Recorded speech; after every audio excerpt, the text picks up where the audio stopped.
Welcome to Manifesting a Life. Now this particular video is not going to start off on a very happy note, but stick with it. It has some redeeming values, okay? In the past, I have struggled with questions like, why am I here? What is life all about? I don't really want to be here. Life's a struggle. It's hard here. And then you die. So you might say I had a rather morose outlook on life, even with all the manifesting interests that I have now. And I had that manifesting interest back then. But I was just kind of in a gray funk a lot of the times. Then we moved to Virginia, which is a move I really wanted to do. When we got here, my husband and I plugged into an intuition development circle that met weekly. In this group, we practiced things like seeing auras, reading each other's energy, sending energy, healing energy to each other, and also talking to our spirit guides and talking to other spirits, people that we know that have passed over. One day, I asked if anybody could see any spirits around me. And somebody tuned into a grandfatherly type figure. And I've quickly determined that it was my grandfather who died in 1914. I never met the man. He died when my dad was 4 years old. My dad was a late-in-life baby, and I was a late-in-life baby, so. My grandfather passed when he was bringing a load of lumber from town out to the house that he was building out in the country. And the horses got spooked by a train going over the overpass. And they were going under the overpass. And so they spooked, they bolted, he fell off of the wagon and was ran over, and that killed him. His message to me was that he had not wanted to die, but he had caused his own death. I had to think about that message, and I realized it really did apply to me, and he was the only one that could have given me that message.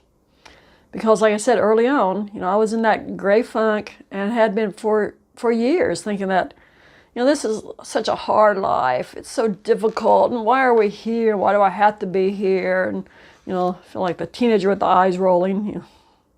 He was here to tell me to readjust my thinking, or the same thing that happened to him was going to happen to me. Not running over by a wagon, but a sudden demise, put it that way. Another interesting thing was that he died about the same age that I was at the time that I received this message. So what did I manifest? I manifested an attitude adjustment, which would actually help me in what I was struggling with in trying to learn to manifest. To be able to manifest, you have to have a higher frequency. You have to be on a higher wavelength, which is a more up emotions, happier emotions, more exuberant emotions, things that lift you up and lift others up also. Remember, your life, your emotions are like a tuning fork. So that tuning fork is always going off, and it's attracting other tuning forks that are the same vibrational link. So what you put out there comes back to you. And he saw that I was going to have a short life after that if I kept going the path that I was going, like he had gone on. So how did I manifest this? Through a totally unexpected, unknown link, a method. My grandfather, who I never met, came and delivered a message through somebody else who really didn't know what the message was all about. And then I made the connections like, oh, I see what's going on here.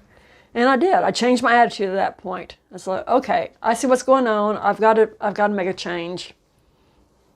And that's been about 6 years ago, 7 years ago now.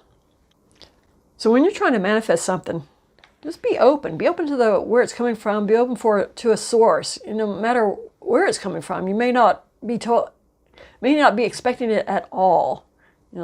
It may hit you. Maybe a song on the radio. Maybe a billboard you see. You just never know. Be aware. Well, if you like this story, hit the like button. Let me know. Leave a comment. How has your attitude affected your life? A lot of times we don't want to admit, when we're in a bad attitude all the time, we don't want to admit that we're causing it. We want to play the victim. But we are actually heavily involved in our own lives, no matter how much we don't want to hear that. So until next time, go out, keep a good attitude, and manifest your own life.